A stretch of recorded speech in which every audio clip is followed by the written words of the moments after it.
Welcome back to another preseason edition of the Dungeon of Doom podcast. I'm Ben Raven. He's Kory Woods. What up, though? We're cooking in here. They got the heat on right now. Yeah, we were saying that earlier. I'm like, wait a minute. It's normally a little chilly in here. You got to wear a coat or somewhere or long sleeves. Today was pretty toasty. Yeah, it was. It's 7:30 Saturday night. That game took forever because there were 22 penalties on both sides with 13 on the Lions. That's man. it? Yeah, right? I know. It really did feel like there was a flag every other play. Not to go TMI, I took a quick 1-minute bathroom break during a timeout, and I come back, and there were 2 flags thrown in the minute I was gone. So sloppy on both sides. But the Lions lose 24-17 to the Miami Dolphins. We'll obviously get into standouts and the opposite of standouts later on. Yeah. But, man, Hendon Hooker got a great chance at the end of the game there, down 24-17, minute 50 left.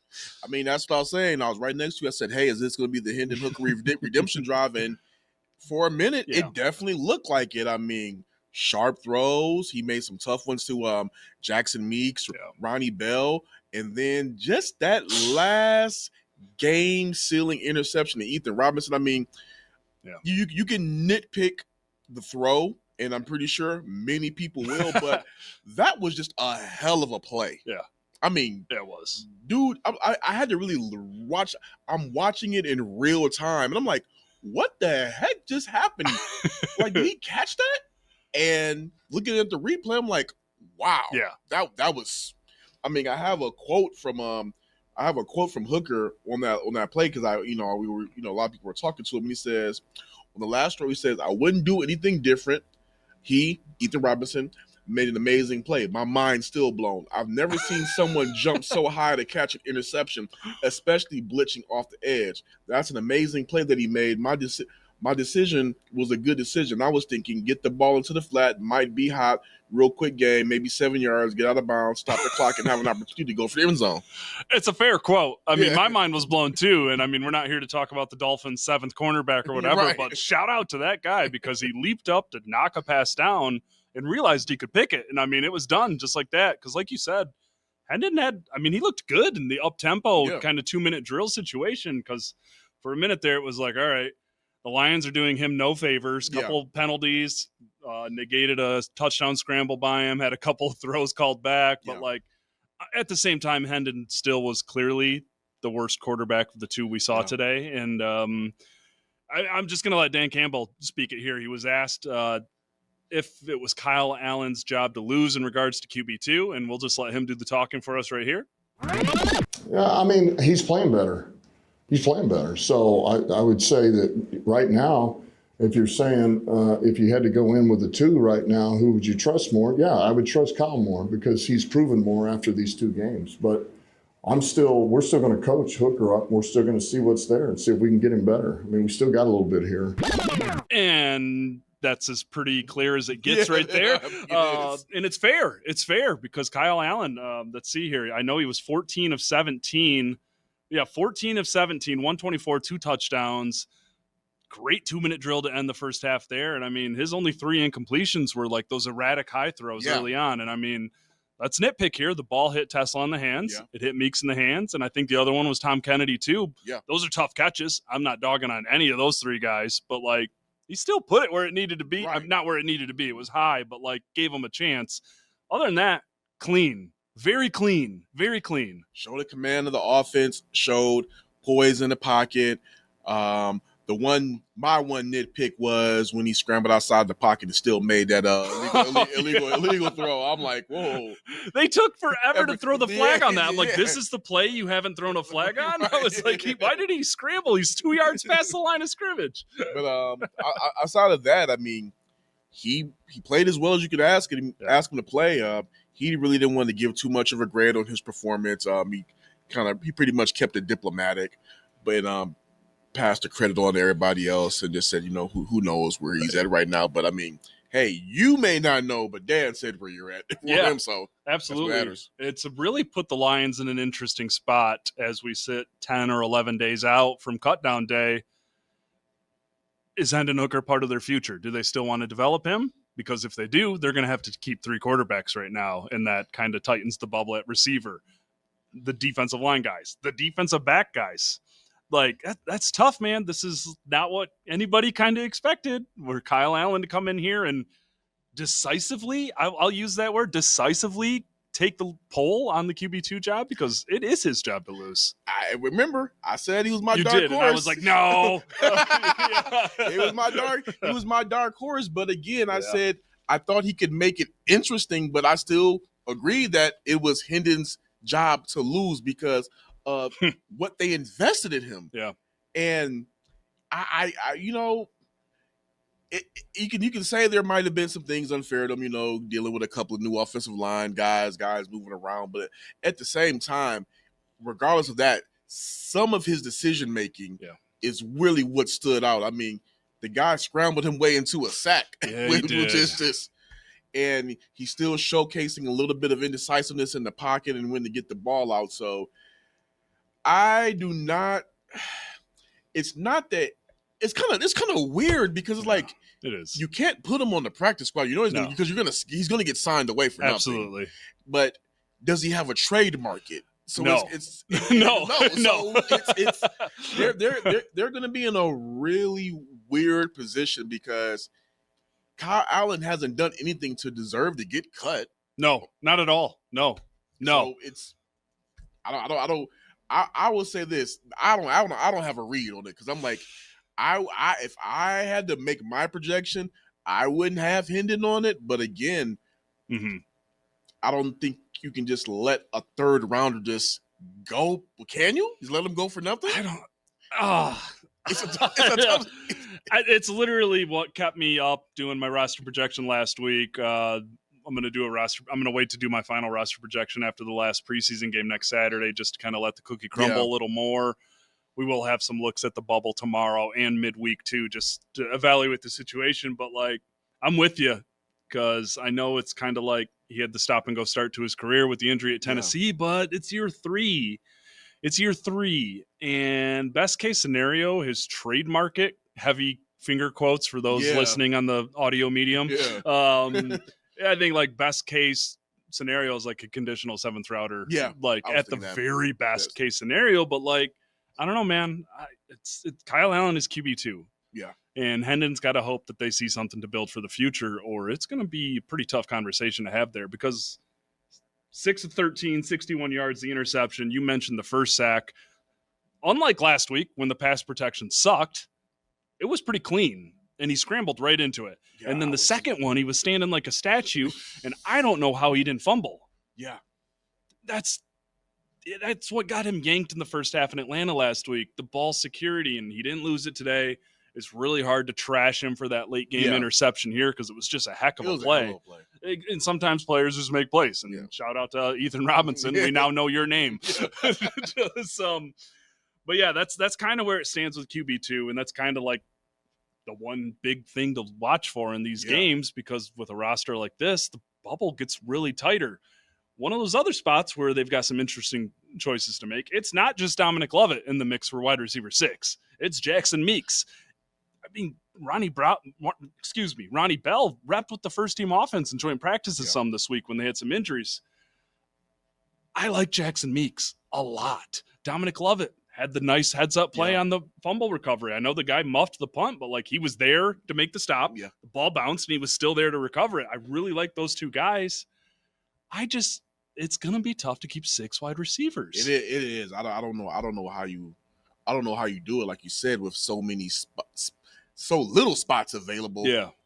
Who do you get rid of? But I mean, again, you look at Jackson Meeks. Wow. This is a guy who said, when I talked to him, he said, "Hey, I have this underdog mentality, and I'm going to go out there and show him." Yeah. And when they signed him as an undrafted free agent, it's like, oh, okay, they got Zadarius Smith's nephew. Yeah, maybe Zadarius might become me. You know how fans talk, but absolutely, as I just wrote, he went from being Zadarius Smith's nephew to now being a preseason star for this team, and going to make them have a very difficult decision going into this cut because, I mean, if he doesn't make it, you could say, okay, you can re-sign him to the practice squad, but who knows? Maybe there's another team out there that might see how scrappy he is and be like, hey, we're taking him. Yeah, absolutely. And just inside baseball on the process and how we get gamer stories up 5 minutes after the game ends. You kind of fill them out as you go, and then you write under the whistle. Meeks' day was done. I had his section written. Then I see him coming out there for that final drive, and it's 5 catches, 6 catches, 7 catches. 7 catches, 93 yards, and a touchdown. Really, he was big over the middle, had that 27-yarder. His touchdown came on 4th and goal, I believe it was. Shout out Shane Zylstra for setting a pick and distracting those 2 defenders, but Meeks made the play, scored. And then Lovett's in it too. So I'm curious what happens with Tim Patrick. Yeah. Because it's been a kind of a weird month for him.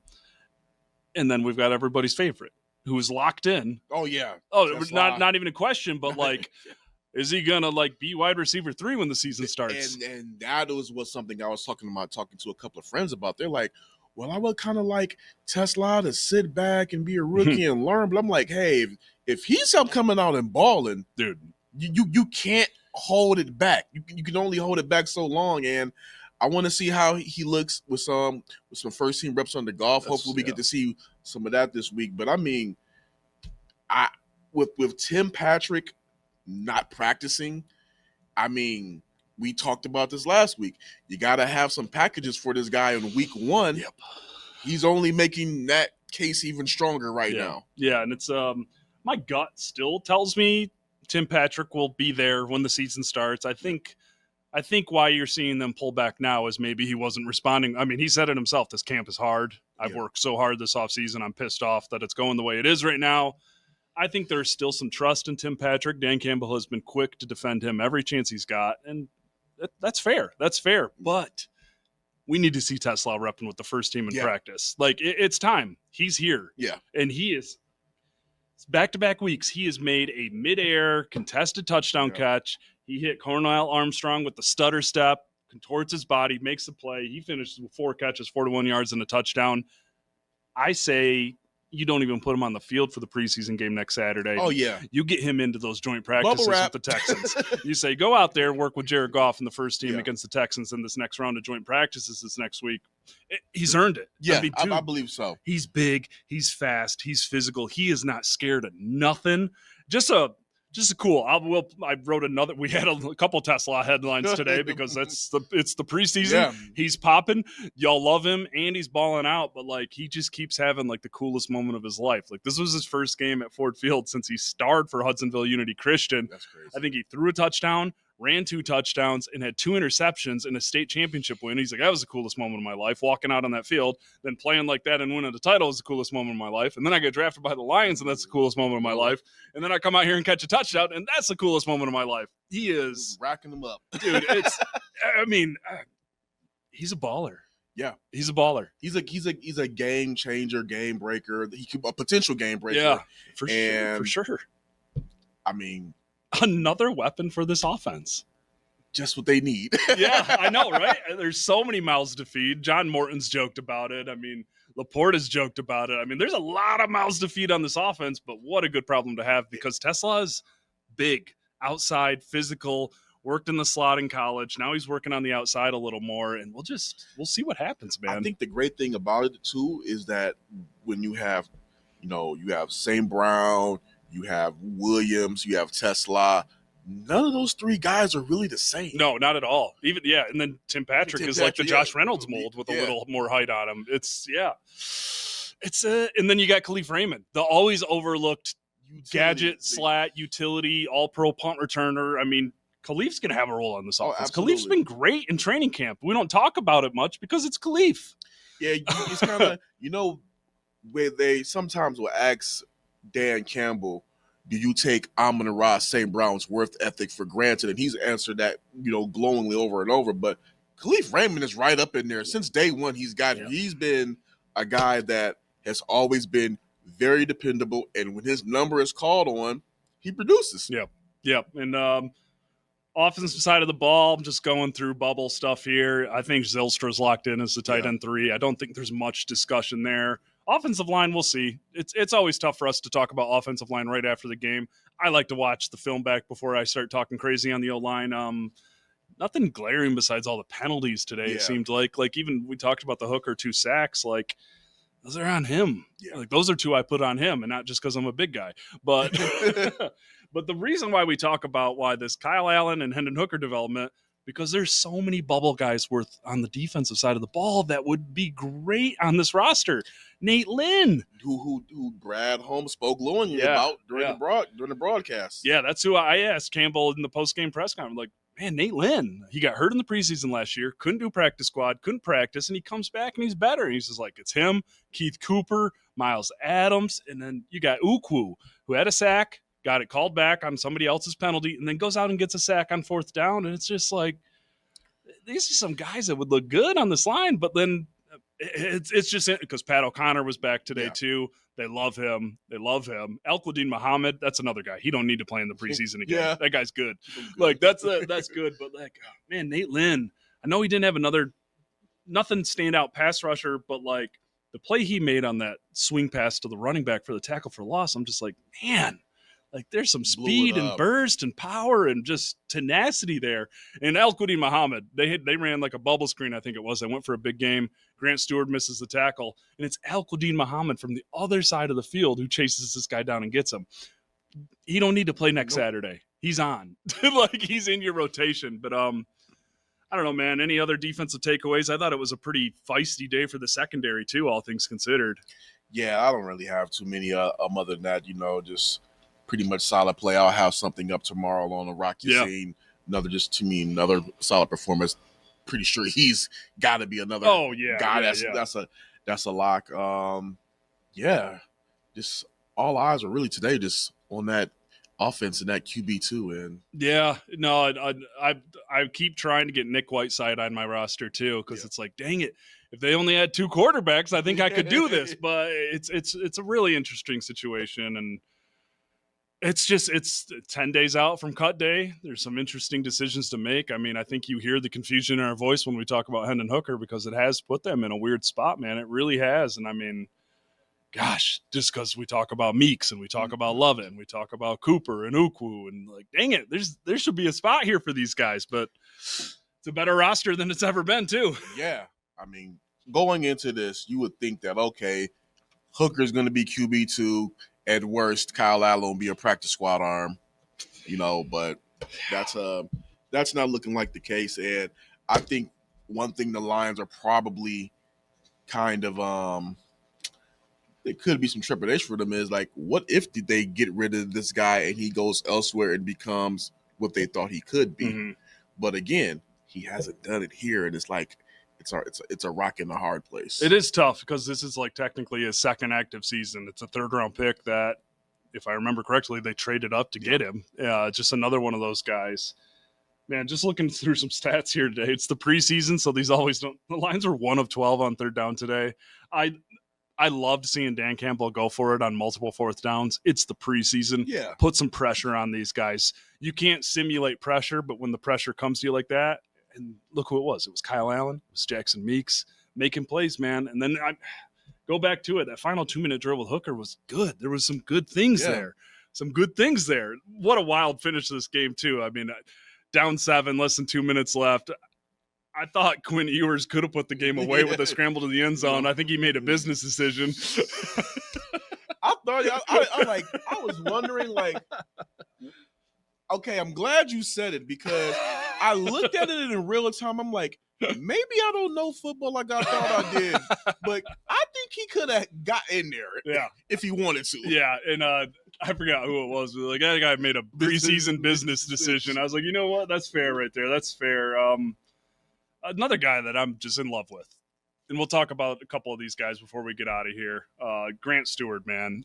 Continues to play with his hair on fire. It's like a repetitive statement for me, but I mean, you see this guy just flying around all over the field, just blowing plays up left and right. I mean, what can you say about him? And I think he's going to be back there with Sione Vaki as kick returner. Stewart forced a fumble today. I mean, he's great for filling that Malcolm Rodriguez role while Rodrigo works his way back because he's so good north to south. So is Zach Cunningham. Like, those are 2 guys that I'm like, all right, we're good. We don't need to see these guys against the Texans next Saturday.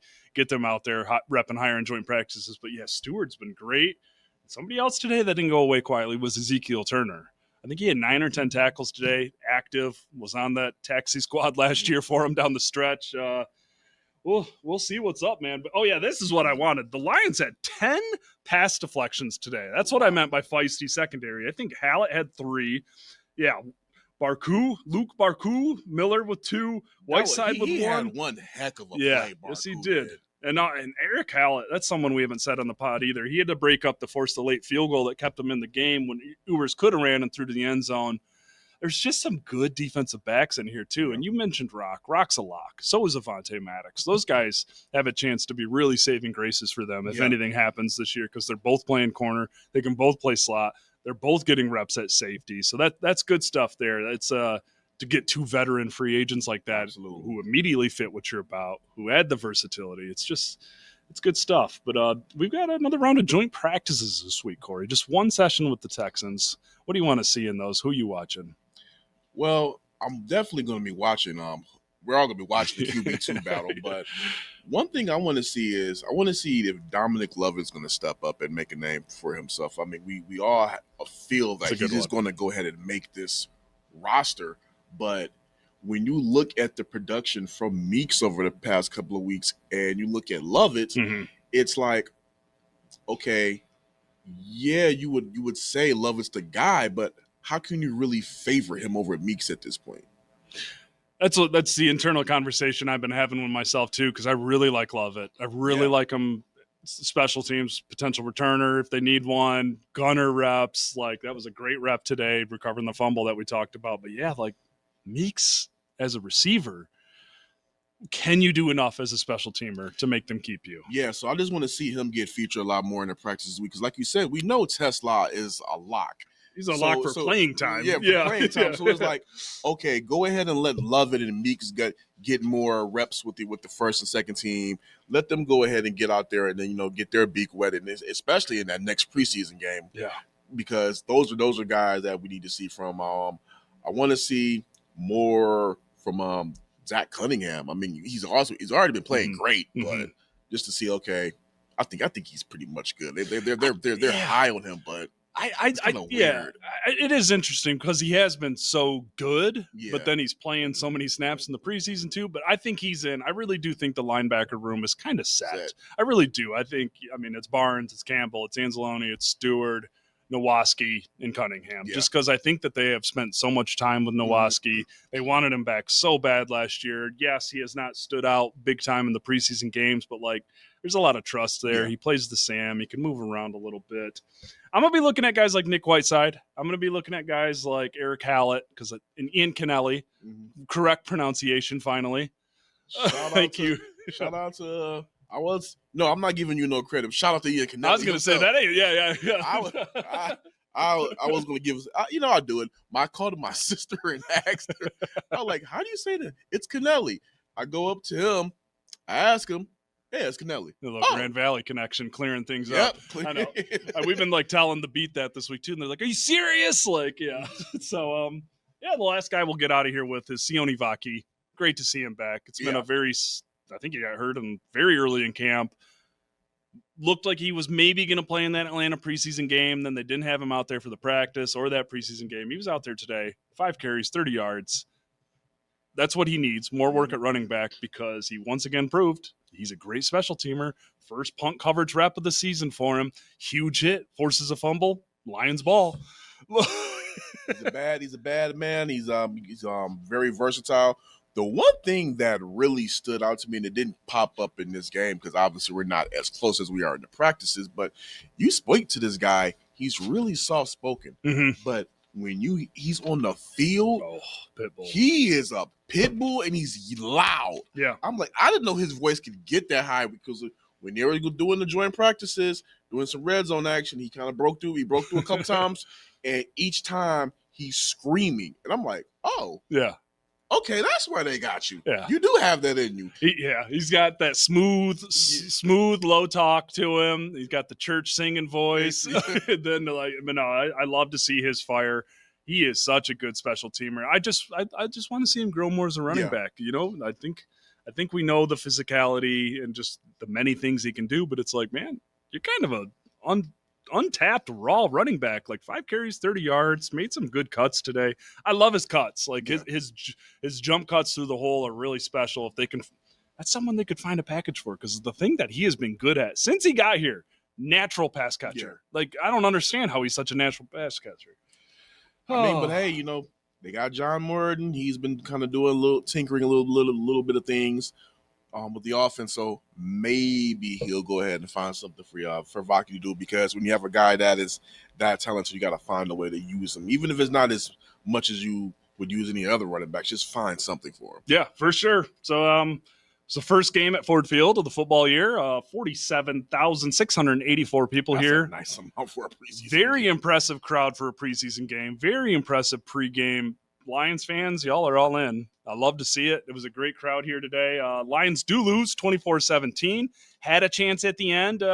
Went into the half up 14-7, and then Quinn Ewers came out and kind of got it clicking a little bit.